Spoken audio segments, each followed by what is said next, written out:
Hello বন্ধুরা, আজকে চলে এসেছি আবার 5টা প্রশ্ন নিয়ে। দেখো প্রথম প্রশ্ন কি বলছে। এই ধরনের অ্যালজেব্রিক কোশ্চেন্স খুব ইম্পর্ট্যান্ট। দেখো, আগেও আমি এই কোশ্চেন্সগুলো বিল্ড আপ করেছি, আমি আবারও দেখে দিচ্ছি, ঠিক আছে? আমরা যদি এটাকে এইভাবে ডিনোট করি, এক্স প্লাস ওয়াই বা বা সব থেকে ভালো হবে যদি পুরো আমি ইকুয়েশনটা একবার লিখেই নিই, ঠিক আছে?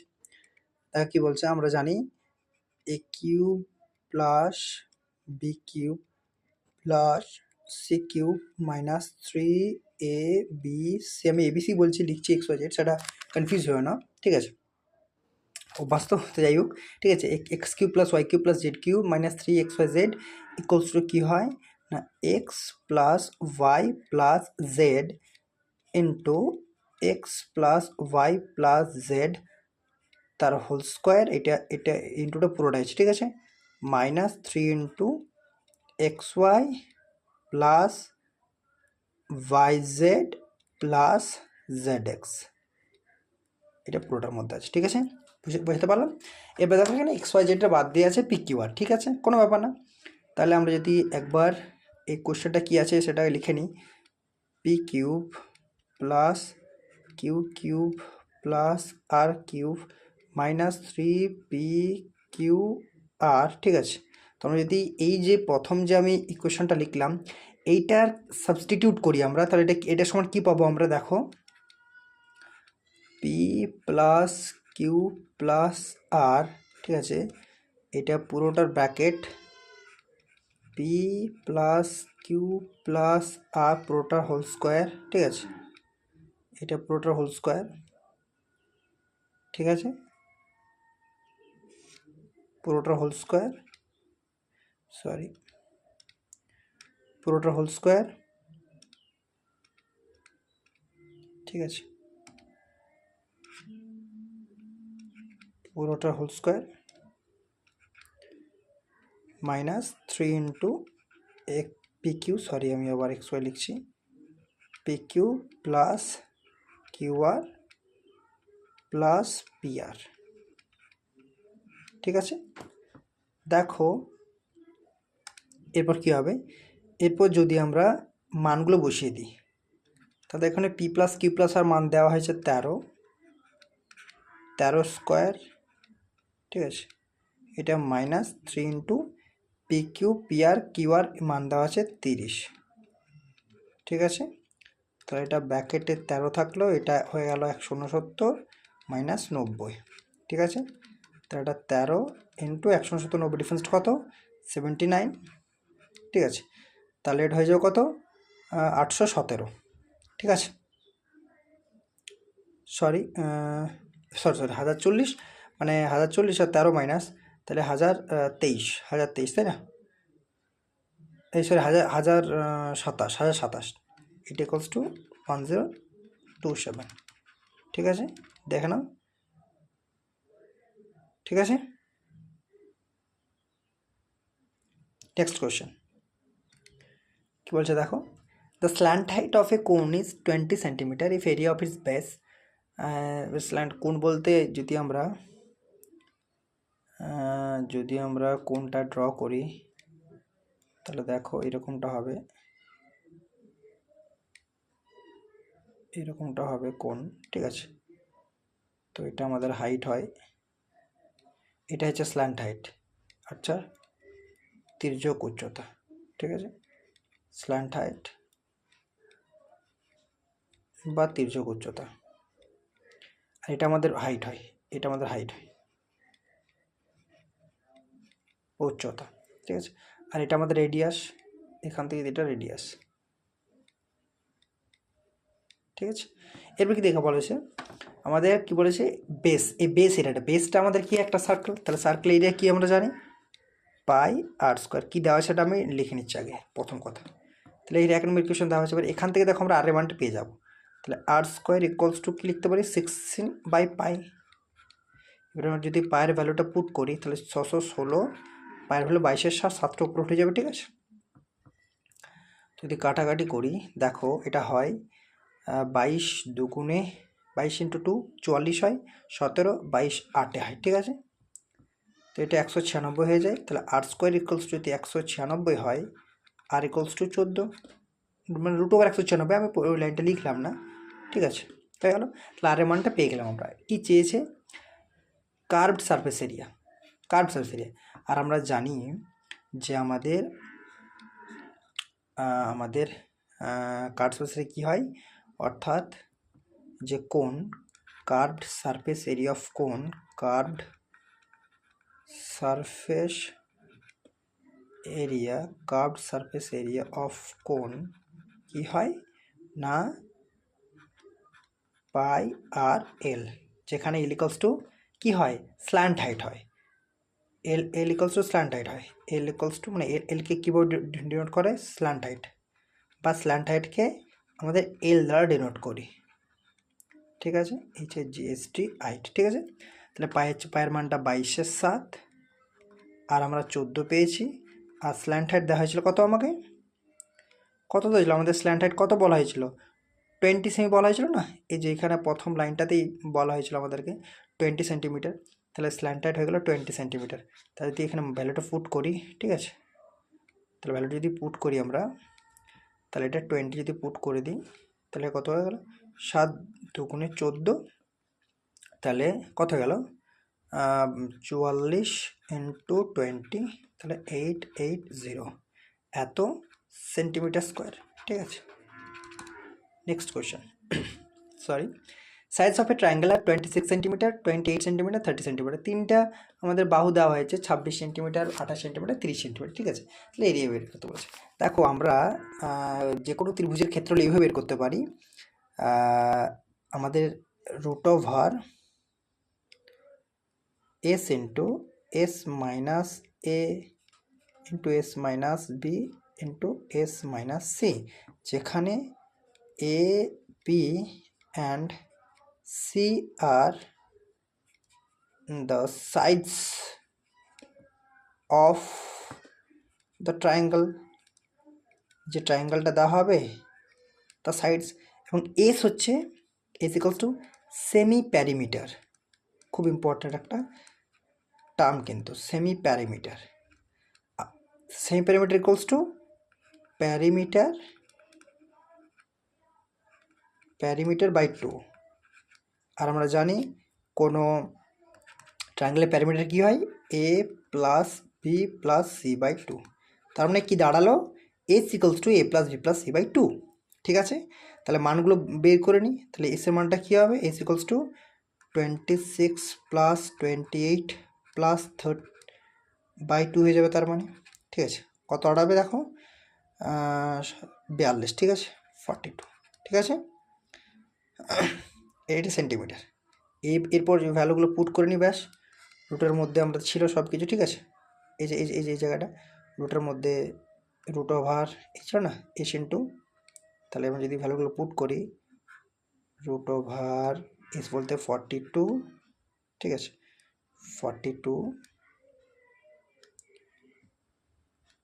Root over S into S minus S into S minus B into S minus C ছিল না।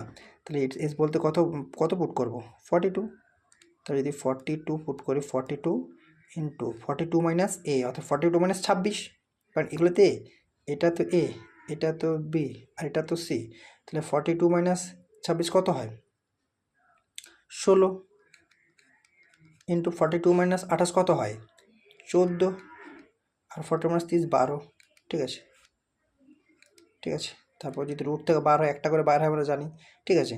তাহলে যদি আমরা এখন ফার্দার আমরা ওকে গুণিতকে ভাঙে মাল্টিপল করার চেষ্টা করি, তার 42কে আমরা 7 ইন্টু 6 লিখতে পারি, 16কে আমরা কত লিখতে পারি,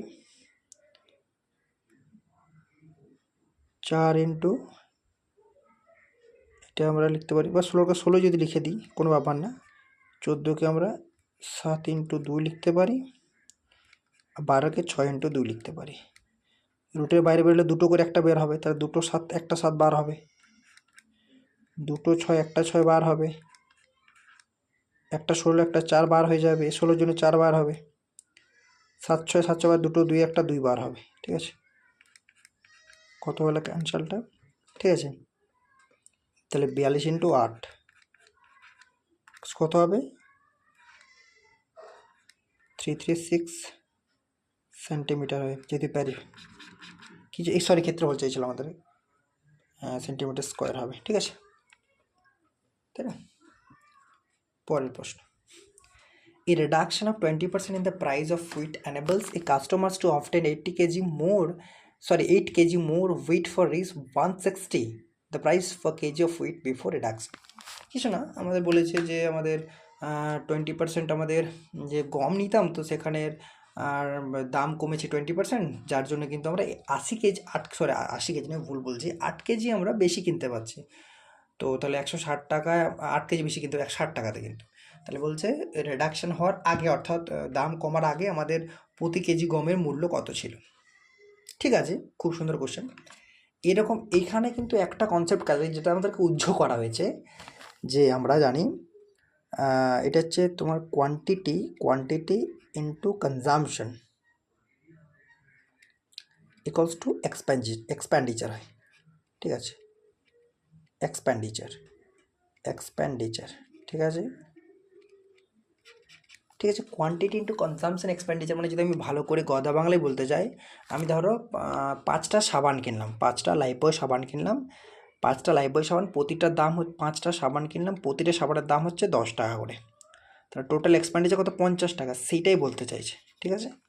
5টা লাইফবয় সাবান 10 টাকা করে দাম, তাহলে টোটাল কোয়ান্টিটি কত? 5, টোটাল কনজামশন কত হলো? 10, মানে টোটাল কনজামশন ভুল, কনজামশন কত হলো? 10, এবং তার এক্সপেন্ডিচার কত? না কোয়ান্টিটি ইন্টু কনজামশন। তো এগুলোতে কী রাখতে বলে, অনেক সময় তো আমাদের কী বলে দেয় যে আমাদের যেহেতু এই যে দামটা কমেছে, মানে আমাদের কনজামশন কমেছে, তাহলে কোয়ান্টিটি কী হবে? যদি আমাদের এক্সপেন্ডিচারটা কনস্ট্যান্ট রাখি, তাহলে কনজামশন আর কোয়ান্টিটি একে অপরের অন্য হয়ে যায়। বুঝতে পারলাম? যদি এক্সপেন্ডিচারটা, অর্থাৎ যদি ব্যয়টা আমরা একই রাখবো, ধরে নিই যে না, ব্যয় আমাদের কমানো বাড়ানো চলবে না, ব্যয় যেটা ছিল সেটাই থাকবে, তাহলে যদি কনজামশন বাড়ে কোয়ান্টিটি কমবে, মানে আমি কম কিনতে পারবো, আর যদি কনজামশন কমে অর্থাৎ দামটা কমে যায়, তাহলে কিন্তু বেশি পরিমাণে কিনতে, অর্থাৎ যদি আমি 50 টাকাটাই রেখে দিই, আমি যদি এখান থেকে বোঝানোর চেষ্টা করি, যদি আমি এক্সপেন্ডিচার আমি 50 টাকায় রেখে দিই, তাহলে যদি এখন সাবানের দাম যদি আমার 10 টাকা না হয়ে আমার যদি হয় 5 টাকা হয়, হ্যাঁ 5 টাকা হয়, তাহলে আমি কটা কিনতে পারবো? আমি এক্সপেন্ডিচার কিন্তু 50, তো যদি সাবানের দামটা 10 টাকা থেকে 5 টাকা হয়ে গেছে, তাহলে আগে 5টা কিনতে পারতাম, এখন 10টা কিনতে পারবো। তার মানে যদি আমার কনজামশন কমে, তাহলে আমার কোয়ান্টিটি বাড়ছে, মানে আমি যেহেতু এক্সপেন্ডিচার কনস্ট্যান্ট রেখেছি। বা যদি আবার বলি আমি যে সাবান আমার এখন আগে 5টা লাগতো, 10 টাকা করে দাম ছিল, 50 টাকা, 50 টাকাটা আমি কনস্ট্যান্ট রাখবো, তাহলে কিন্তু আমি এখন যদি আমি কোয়ান্টিটিতে আমি 6টা কিনে নিয়েছি, তাহলে কিন্তু 10 টাকা করে 10 টাকা সাবান কিনতে পারবো কি আমরা? তখন আমি হয়তো আমাকে দেখতে হবে 10 টাকার কোনো কম সাবান পাই কিনা। তো এটা হচ্ছে ব্যাপার। তো দেখো এখানে কি বলেছে, 20% আমাদের বলেছে রিডাকশন হয়েছে কিসে? এটা প্রাইসে, আর 20% ফ্র্যাকশন বলে 1/5। আর আমরা জানি কোনো যে ফ্র্যাকশনের নিচেরটা টোটাল বা সার্বিক ডিনোট করে, আর একটা তার বাড়া কমা, তাহলে তার মানে যদি আমার 5 ছিল, আর কী বলেছে রিডাকশন হয়েছে প্রাইসে, ঠিক আছে, তাহলে প্রাইস যদি 5 ছিল এখন হয়েছে 4, আগে প্রাইস 5 ছিল এখন প্রাইস 4। তাহলে যদি আমরা এক্সপেন্ডিচারটা কনস্ট্যান্ট রাখতে চাই, আর আমরা জানি expenditure equals to quantity into consumption, তাহলে কনজামশন বলতে খরচ, যেটা বেসিক্যালি মানে প্রাইস যদি বলি আমরা, তাহলে প্রাইস আগে 5 ছিল, আমরা যদি এক্সপেন্ডিচার কনস্ট্যান্ট রাখি, তাহলে কিন্তু কনজামশনটা অনন্য হয়ে যায়, তাহলে তার মানে আগে যদি 4টা কিনতে পারতাম, এখন আমি 5টা কিনতে পারবো। বুঝতে পারলাম? আগে 4টে কিনতে পারলে এখন 5টা কিনতে পারবো। দেখো price quantity into consumption 5/20, 5/20 expenditure constant রয়েছে, ঠিক আছে, আগেও যেটা ছিল এখনও সেটা আছে। আগে 5 টাকা ছিল, আগে আমি 4টা কিনতাম, এখন 4 টাকা হচ্ছে 5টা কিনবো, সে একটা হয়ে গেল। এবারে 4টা কিনতে পারছি, এবারে কী বলছে দেখো, তাহলে 8 কেজি বেশি পাচ্ছি কিন্তু 160 টাকাতে, তাহলে আগে তাহলে 4 কেজি পেতাম, এখন 5 কেজি পাচ্ছি, মানে এখন 1 রেশিও পাচ্ছে, তাহলে এই যে 1 রেশিওর ভ্যালুটাই কি 8 কেজি বলতে পারি না আমরা? 1 রেশিও ইকুয়ালস টু 8 কিলো, এটা বলতে পারি না আমরা? তাহলে যে তার মানে আগে যদি আমি 4 রেশিওর ভ্যালু কত হবে? 32 কিলো, তাহলে আগে যদি 32 কিলো কিনতাম, এখন কিন্তু 40 কিলো কিনছি, তাহলে 160 টাকাতেই তো কিনছি, টাকার পরিমাণ তো 60 টাকা, মানে 160 টাকাতে আগে আমরা 32 কিলো কিনতাম, এখন 160 টাকাতে আমরা 40 কিলো কিনবো। তার মানে কি আগে আগে কী বলছে, প্রতি কেজি গমের মূল্য কত হবে? 160/32, অর্থাৎ 5 টাকা, ঠিক আছে, 160/32, তাই না? কারণ 160 টাকাতে আগে 32 কিনতাম, মানে তার মানে 160/32 সমান হচ্ছে 5 টাকা, 5 টাকা প্রতি কিগ্রা, ঠিক আছে, প্রতি কিগ্রা দাম 5 টাকা। এখনও এই যে রিডাকশানের আগে কিন্তু, এখন রিডাকশান হলে কিন্তু এখন 4 টাকা প্রতি কিগ্রা হতো, কারণ 160/40 হতো, ঠিক আছে। পরের প্রশ্ন কি বলেছে দেখো, a man can row at the speed of 6 km/h in still water and the speed of stream is 22 km/h if the time difference between the upstream and downstream journey of the man is 40 minutes, find the distance। ঠিক আছে, কোনো ব্যাপার না, আমাদেরকে বলেছে distance, আমরা জানি সবসময়তে distance equals to speed into time, মানে টোটাল স্পিড টোটাল টাইম, ঠিক আছে, এটা আমাদের ডিস্টেন্স বের করবো, ঠিক আছে। তো ডিস্টেন্স আমরা জানি, এখানে কি বলেছে দেখো, আমাদের একটা মানুষের স্পিড বলেছে, একজন যাচ্ছে, নৌকায় করে যাচ্ছে, মানে অ্যাকচুয়ালি তার স্পিড বলতে নৌকাটার স্পিড অবভিয়াসলি, আর স্ট্রিমের স্পিড বলছে 2 km/h। তাহলে আমরা আপস্ট্রিম আর ডাউনস্ট্রিম বেগটা বের করে নিই। তাহলে upstream beg, speed of upstream বা আপস্ট্রিমে বেগ কী হয় আমাদের, আপস্ট্রিমে যদি এস ফর স্পিড কী হয় না, আমাদের মানুষের স্পিড থেকে আমাদের স্ট্রিম স্পিডটা কম হবে, 6 - 2 km/h, ঠিক আছে। তাহলে 4 km/h। আর আমরা যদি ডাউনস্ট্রিম স্পিড বলতে চাই, ডাউনস্ট্রিম স্পিডটা অবভিয়াসলি বেশি হবে, ডাউনস্ট্রিম স্পিড যদি বলতে চাই সেটা হবে এই দুটো স্পিডের যোগফল, ঠিক আছে, এটা হবে 8 km/h, বুঝতে পারলাম।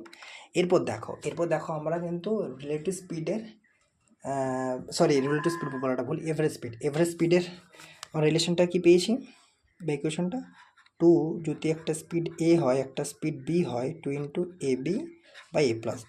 দেখো আমরা এখান থেকে আমরা কিন্তু অঙ্কটা কষবো কীভাবে,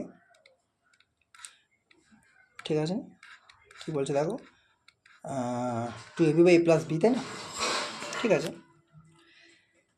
এরপর দেখো 2টা কেন দেওয়া হয় না, একবার যাচ্ছে একবার আসছে বলে, দুটো ডিস্টেন্স কভার থাকে সেই জন্য, কিন্তু অ্যাকচুয়ালি আমার কনস্ট্যান্ট ডিস্টেন্স চাই, মানে একবারের আমি ডিস্টেন্সটা বের করবো, তাহলে 2টা দেবো না, ঠিক আছে। অর্থাৎ তাহলে এটা কী বলছে, এটা হচ্ছে আমাদের এভারেজ স্পিড, এটার সাথে যদি আমরা ঠিক আছে, যদি টাইমটা গুণ করি তাহলে আমরা ডিস্টেন্স পাবো, অর্থাৎ A × B/A+B যদি করি আমরা, ইন্টু যদি টাইম করে দিই সেটা আমরা ডিস্টেন্স পেয়ে যাব, ঠিক আছে। এরপর দেখো এখানে কিন্তু টাইমের পার্থক্য দিয়েছে, তাহলে সেখানে কিন্তু বেগের পার্থক্য বসিয়ে দেবো, এখানে A+B এর জায়গায় A-B বসাবো, কারণ আমাদের কি বলেছে এখানে সময়ের পার্থক্য দিয়েছে, এখানে দেখো না 40 মিনিটস, ঠিক আছে, ডিফারেন্স বলেছে না, এই যে টাইম ডিফারেন্স, এই যে টাইম ডিফারেন্স বলেছে আমাদেরকে, এই যে টাইম ডিফারেন্স এই যে বলেছে না, টাইম ডিফারেন্স 40 মিনিটস, তাহলে টাইমের ডিফারেন্স দিয়েছে মানে আমরা বেগের ডিফারেন্সটাও বসাবো, তাহলে আপস্ট্রিম বেগ কত 4 km/h, ডাউনস্ট্রিম বেগ কত 8 km/h, তাহলে ইন্টু বি বলতে 8 × 4, আর বেগের ডিফারেন্স এখানে কিন্তু প্লাস দেওয়া আছে কারণ এটা আমাদের সময় থাকে, কিন্তু এখানে যেহেতু সময়ের পার্থক্য দেওয়া হয়েছে তার জন্য এখানে কিন্তু আমরা A-B বসাবো, অর্থাৎ 8 - 4 বসাবো, আর সময় পার্থক্য 40 মিনিট, ঘন্টাতে করতে হলে 60, এটাকে টোটাল ডিস্টেন্স পেয়ে যাবো, ঠিক আছে। তাহলে দেখো এটা একটা শূন্য ক্যান্সেল আউট হবে, ঠিক আছে, তাহলে 8 × 4 = 32, এটা হয়ে যাবে 32, ঠিক আছে, 32 হয়ে যাবে, নিচে হয়ে যাবে 4 হয়ে যাবে, ইন্টু 4/6 হয়ে যাবে, ঠিক আছে, 4 4 ক্যান্সেল আউট, 32/6 যদি করি আমরা তাহলে 16/3, ঠিক আছে, 16/3, ঠিক আছে, তাহলে টোটাল ডিস্টেন্স কত হয়ে যাবে 16/3 কিলোমিটার বা 5×1 কিলোমিটার, ঠিক আছে, এটা আমাদের টোটাল ডিস্টেন্স হয়ে যাবে 16/3 বা 16/3 বা 5×1 কিলোমিটার টোটাল ডিস্টেন্স, ঠিক আছে। এটাই আমার অ্যান্সার চেয়েছে, দেখে নাও, এটা বলেছিল না, ফাইন্ড দ্য ডিস্টেন্স, ঠিক আছে। থ্যাংক ইউ বন্ধুরা। আর তোমরা অনেকেই ভিডিও দেখছো কিন্তু সাবস্ক্রাইব করছো না, প্লিজ সাবস্ক্রাইব করো, সাপোর্ট করো, চ্যানেলটা গ্রো করো। আমি তোমাদের মতোই প্রিপারেশন নিচ্ছি এবং যেভাবে নিচ্ছি সেভাবে তোমাদেরকে দেওয়ার চেষ্টা করছি। অবশ্যই যদি ভালো লেগে থাকে শেয়ার করো এবং প্লিজ লাইক করো। Thank you.